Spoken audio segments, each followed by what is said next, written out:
우리가 한 가지 말씀에 들어가기 전에 한 가지 상황을 한번 상상해 보도록 하겠습니다.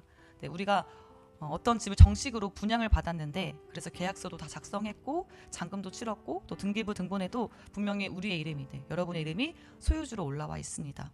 법적으로 제도적으로 그 집은 완전히 우리 자신의 것인데요. 그런데 첫 입주날 집에 들어가 보니까 이상한 사람들이 이미 살고 있는 겁니다. 그들은 가구를 다 차지하고 앉아서 이렇게 말하는 건데요. 우리는 여기서 나갈 생각이 없어. 이 집은 우리가 쓰고 있어. 법적으로는 분명 내 집인데 현실에서는 마음대로 들어가서 쉴 수도 없고 주인처럼 살 수도 없는 상황입니다. 어떤 상황일까요? 말이 안 되는 상황이죠. 바로 이것이 오늘 본문에 등장하는 므낫세 지파의 모습과도 같다고 생각이 들었습니다. 하나님은 분명히 말씀하셨습니다. 이 땅은 내 기업이다. 내가 너에게 주었다. 3절에 보면 슬로보앗은 아들이 없고 딸뿐이라고 나옵니다. 아들이 없다는 이유로 기업을 받을 수 없었던 슬로보앗의 딸들조차 하나님의 약속을 붙들고 나아갔을 때 하나님은 그들에게 어떻게 하셨습니까? 동일하게 기업을 허락하셨습니다. 즉 이 땅은 누구의 능력이나 조건이 아니라 하나님께서 약속으로, 하나님의 전적인 약속으로 주신 기업이었습니다. 그런데 본문을 쭉 보니까 므낫세 지파는 그 땅을 차지하지도 누리지도 못한다라고 나오고 있습니다. 왜 그렇습니까? 그들은 두려움과 현실의 벽 앞에서 멈춰섰고 시간이 지나가서는 가나안 땅의 풍요와 편리함에 젖어서 그 사이에서 갈등하며 머뭇거렸기 때문입니다. 12절을 보면 이상한 장면이 나오는데요. 우리가 한 목소리로 읽어보도록 하겠습니다. 12절입니다.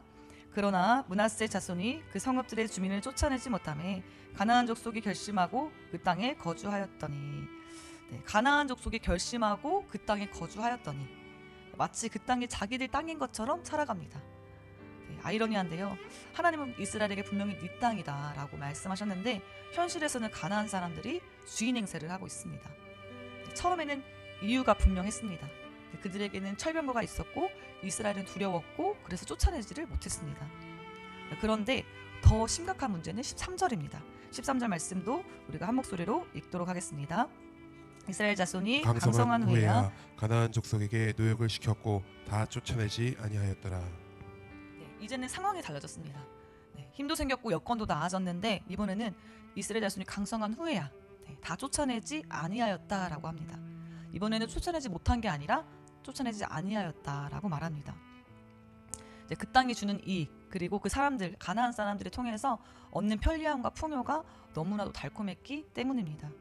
그러니까 즉 두려워서 못했던 싸움을 이제는 굳이 하지 않으려는 선택으로 바꾼 것입니다. 저는 이 말씀을 통해서 나의 모습과도 같다라는 것을 깨닫게 되었습니다. 하나님께서 분명히 우리에게 말씀하십니다. 내가 너에게 은혜를 주겠다. 내 은혜를 줄게. 내가 너에게 생명과 자유를 줄게.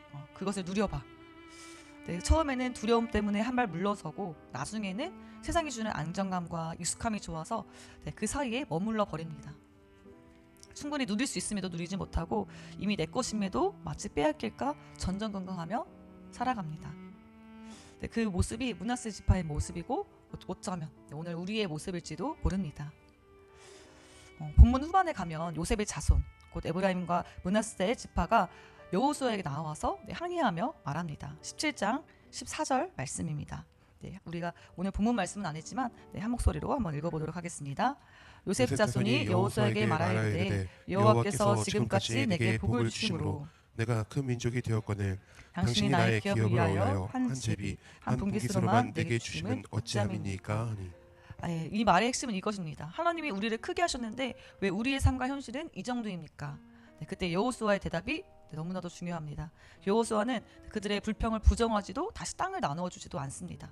대신 이렇게 말합니다. 15절에 그 땅은 이미 네 거다. 즉 올라가서 누리고 차지해라 라고 말합니다. 그러자 16절에 보면 요셉 자손이 말합니다. 그 산지는 우리에게 넉넉하지도 못하고 골짜기 땅에 거주하는 그 모든 가나안 족속에게는 철병거도 있고 강한 세력이 있습니다. 라고 변명을 합니다. 그때 17절 18절 말씀이 이런데 제가 한번 읽어드리도록 하겠습니다. 여호수아가 다시 요셉의 족속 곧 에브라임과 므낫세에게 말하여 이르되 너는 큰 민족이요 큰 권능이 있은즉 한 분깃만 가질 것이 아니라 그 산지도 내 것이 되리니 비록 산민임이라도 내가 개척하라 그 끝까지 내 것이 되리라.